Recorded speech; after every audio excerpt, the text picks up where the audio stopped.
Welcome to Bookfulness. This is Deep Dive 31 in our systematic review of Clinically Oriented Anatomy, 8th edition. Hi there. Yeah, last time we really wrapped up the distal end, didn't we? We covered the foot and ankle, all those bones, muscles, nerves, vessels. Basically the foundation. Exactly. And now we're moving up the chain, looking at how all that complex movement is actually enabled by the major joints. So our mission today, a deep dive into the hip, the knee, and the tibiofibular joints. We're digging into Chapter 7, pages 1226 to 1253, plus those really important clinical bits from 1267 to 1285. And it's fantastic contrast. You've got the hip built like a fortress for stability, for just bearing weight constantly. Then you shift to the knee, which is all about complex mobility, but that comes at the cost of being, well, much more vulnerable. That trade-off is key, isn't it? Let's start with that fortress, the hip joint. Classic ball and socket, but its main job really seems to be stability above all else. It takes incredible forces. Absolutely. And you see that stability right away in the bones themselves. You have the femoral head almost perfectly round, fitting into this deep cup, the acetabulum of the hip bone. But here's a detail.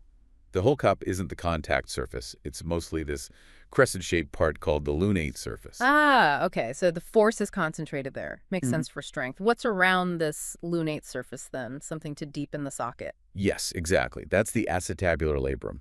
It's this fibrocartilage rim, and it does more than just deepen the socket, though that's crucial for making the joint fit better, more congruent. It also acts like a gasket, wrapping around the femoral head. A gasket. How does that help stability? Well, it helps create this negative pressure inside the joint, like a suction cup. It literally helps suck the femoral head into the socket. It's a huge part of the hip's passive stability, especially when you're shifting weight. Wow, okay. And that ring of cartilage, it's completed by a ligament, right? Inferiorly. That's right. The transverse acetabular ligament bridges the gap, the acetabular notch, completing this circle. Yeah. The whole setup gives incredible mechanical stability with minimal muscle effort needed just to stand there. Which explains why hip dislocations from, say, trauma are much rarer than shoulder dislocations. Precisely. Now, surrounding all this bony and cartilaginous structure, you've got the joint capsule. And the source really emphasizes just how incredibly strong this thing is. It's got this thick outer fibrous layer and the inner synovial membrane. Okay, and the attachments. They're key. Yeah. Proximally, it attaches around the acetabular rim and that transverse ligament. Seems straightforward. But distally, around the femur neck, it gets, interesting, asymmetrical. Yeah, asymmetrical is a good word, and it's functionally critical. Anteriorly, the capsule attaches really firmly right out to the inner trochanteric line. Okay. Super strong, very taut on that side. Okay. But posteriorly, it crosses the neck, but it doesn't attach all the way out to the inner trochanteric crest. It attaches more medially, closer to the head-neck junction. So what's the functional upshot of it being less attached posteriorly? It means the back of the capsule is, relatively speaking, a bit looser. And that looseness is what allows for a greater range of motion, especially hip flexion. If it were as tight posteriorly as it is anteriorly, bending your hip, like sitting down, would be much harder. It's a clever design, maximal stability when you're standing straight, extension, but enough slack for necessary movements like flexion. That makes sense. Balancing act. And then reinforcing this capsule, we have those three big intrinsic ligaments, basically thickenings of the capsule itself. The stars of passive stability. You've got the iliofemoral ligament, often called the Y ligament. It's supposedly the strongest ligament in the whole body. Really resists hyperextension. Right. Then there's the pubofemoral ligament, down in front, limits abduction and expansion. And finally, the ischiofemoral ligament. It starts at the back, spirals around, and attaches anteriorly. This one helps check excessive internal rotation. And the crucial thing is, all three of these tighten up when you stand fully upright in extension. Exactly. When you stand, your body's weight naturally wants to tip your pelvis back, pushing the hip into hyperextension. But these ligaments, especially the iliofemoral, just passively stop that movement. They lock the joint. That's why you can stand for ages without your muscles getting exhausted. Yeah. The ligaments are carrying the load. That's the hip's genius. Okay, so incredibly stable, but it is still a ball and socket. It can move in all directions: flexion, extension, abduction, adduction, rotation. Oh yeah, the range is pretty decent, although often limited by, your thigh hitting your belly in deep flexion or just soft tissue bulk. But understanding which muscles drive which movement is vital clinically. Let's take extension. The book seems to make a distinction between the main power muscle and the everyday workhorse. That's a good way to put it. The gluteus maximus. That's your powerhouse extensor. Think sprinting, climbing stairs, getting up from a chair. It brings the thigh back from flexion Yeah. powerfully, but for just normal walking. Yeah. It's primarily the hamstrings doing the work during the stance phase. And importantly, they also work eccentrically. That means lengthening while contracting during the end of the swing phase. Just before your heel hits the ground, they act like brakes to slow your leg down. Right, controlling the movement. And what about abduction? The gluteus medius and minimus, they do more than just lift the leg sideways, right? Oh, absolutely. Their role in medial rotation is important, but perhaps their most critical job is stabilizing the pelvis when you're standing on one leg, which you do with every single step you take. They prevent the opposite side of your pelvis from dropping down. We'll definitely come back to that when we talk about problems. Okay, essential stuff now. Yeah. Let's get to that vulnerability you mentioned, the blood supply. It seems almost counterintuitive that such a robust weight-bearing joint has such a fragile lifeline. Why is the femoral head's blood supply so precarious? This is where it gets really interesting and clinically quite scary. It really is a major vulnerability. The main blood supply comes off the profunda femoris artery, the deep artery of the thigh. Specifically, the key vessel is usually the medial circumflex femoral artery. Okay, the medial circumflex. Why is relying on that one artery so risky? Because the branches that actually feed the head and neck, the posterior retinacular arteries, are small. And crucially, they travel up the neck of the femur, tucked inside folds of the synovial membrane, the retinacula. They're quite exposed. So if you fracture the neck of the femur, especially inside the capsule, You almost always tear or damage those retinacular arteries. Mhm. And because they're the main, almost exclusive source of blood for the femoral head, the bone tissue dies. A vascular necrosis. exactly, osteonecrosis. The Yeah. blood supply runs primarily distal to proximal up the neck, so if you cut it off near the base, the head is starved. There's some minor supply through the ligament of the head of the femur from the obturator artery, but it's usually not nearly enough to compensate. What about that cruciate anastomosis we sometimes hear about? The connection between the circumflex arteries, inferior gluteal, and the first perforator. Is that a reliable backup? Well, the source suggests, maybe not as reliable as we'd like to think, it exists, but it's often located further down the thigh. So while it might help the shaft or neck region, its ability to perfuse the actual head after a high neck fracture is probably quite limited. The retinacular arteries remain the critical, fragile pathway. Okay, a sobering reminder of the hip's hidden weakness. Let's shift gears completely now, from the stable hip to the much less stable knee. If the hip was about containment, the knee seems built for motion, sacrificing that bony fit. Totally different design philosophy. The knee is complex. It's not just one joint, really. Inside that single joint capsule, you've got three distinct articulations. There are the two main weight-bearing ones, the femorotibial joints, medial and lateral, between the big condyles of the femur, and the relatively flat top of the tibia. Relatively flat. That sounds unstable already. It is, inherently. And the third articulation is the femoropatellar joint, between the kneecap, patella, and the front of the femur.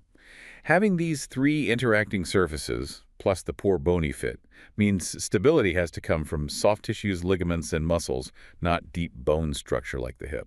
But there's one position where the knee is most stable. Yes, when it's fully extended, lock straight. In that position, a few things happen. The contact area between the femur and tibia is maximized, the main ligaments, collaterals, and cruciates are pulled taut, and the big muscles surrounding the joint, like the quads and hamstrings, act like splints, bracing it. So standing straight is the knee's safe zone. Pretty much. As soon as you start bending it, that congruence decreases, ligament slackens slightly, and it relies more on dynamic muscular control. Looking at the joint capsule itself, another difference from the hip. The hip's was thick and strong. The knee's is described as thin and even incomplete. Yeah, especially anteriorly. The capsule is kind of deficient at the front because that space is taken up by the massive quadriceps tendon passing over the joint, embedding the patella within it, and then continuing down as the patellar ligament to attach to the tibial tuberosity.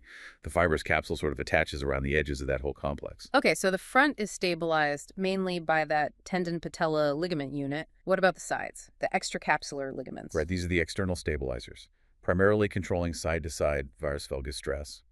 You've got the two collateral ligaments. On the inside, the tibial collateral ligament, or TCL, often called the medial collateral ligament, MCL.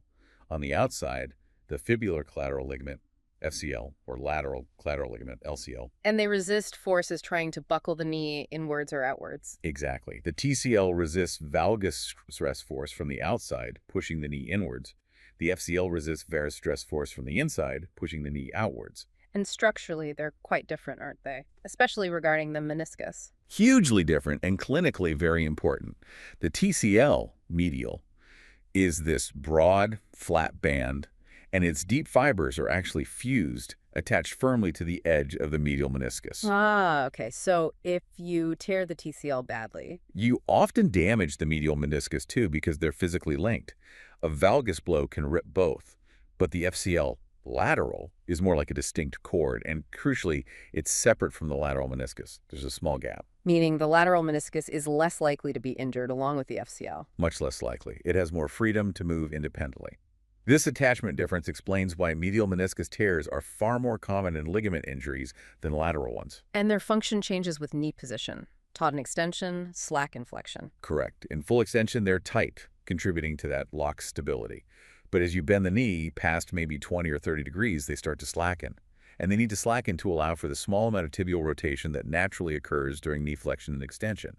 It allows for pivoting and changing direction. Right. Okay, so those are the external side stabilizers. Now let's go inside the joint. The cruciate ligaments, named because they cross over like an X. Precisely. The anterior cruciate ligament, ACL, and the posterior cruciate ligament, PCL. These are the heavy lifters for controlling front-to-back shear forces between the femur and tibia. Given how flat the tibial top is, you absolutely need these internal tethers. So the ACL stops the tibia sliding forward on the femur. Correct. And the PCL, which is thicker and stronger generally, stops the tibia sliding backward relative to the femur. They work together constantly to guide the complex rolling and gliding motion during flexion and extension, keeping the bones aligned. And their tension varies too, right? ACL, more taut in extension, PCL, more taut in flexion. Wait, is that right? Let's clarify that. The ACL primarily resists anterior tibial translation and also hyperextension. It gets taut near full extension. The PCL resists posterior tibial translation and is the main restraint against hyperflexion. It tends to be tauter as the knee bends. Think about planting your foot and cutting the ACL is critical. Think about falling onto a bent knee, the PCL takes the hit. Got it. Okay, crucial internal stabilizers. Now, what about those other internal structures, the menisci, those C-shaped cartilage pads everyone hears about getting torn? Ah, yes, the menisci.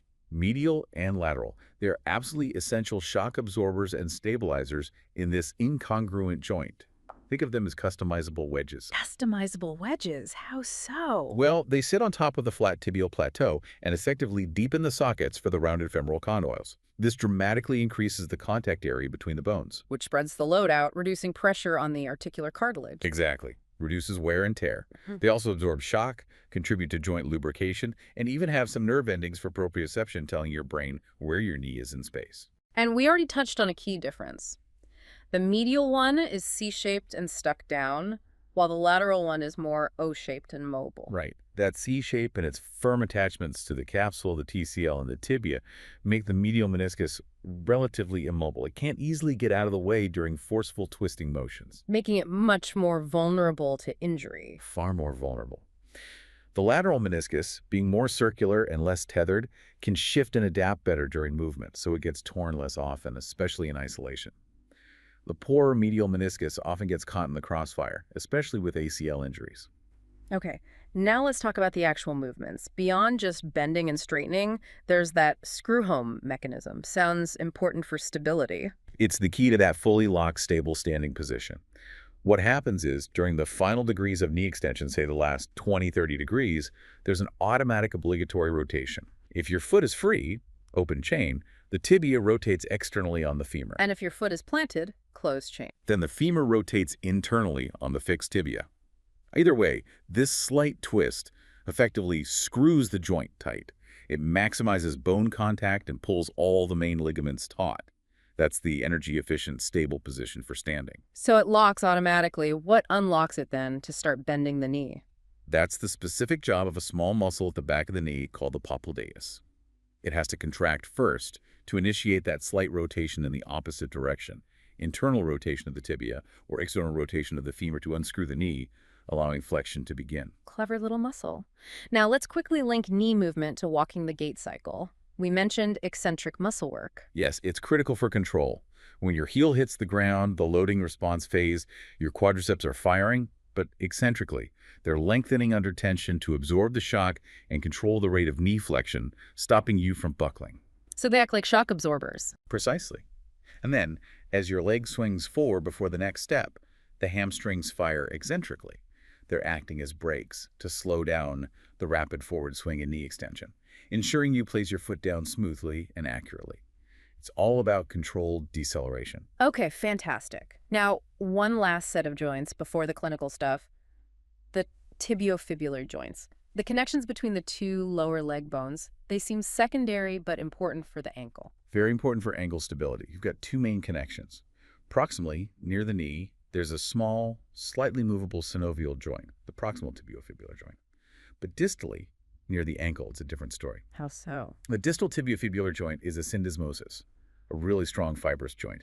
It's held together by tough ligaments, including the interosseous membrane that runs between the shafts of the tibia and fibula.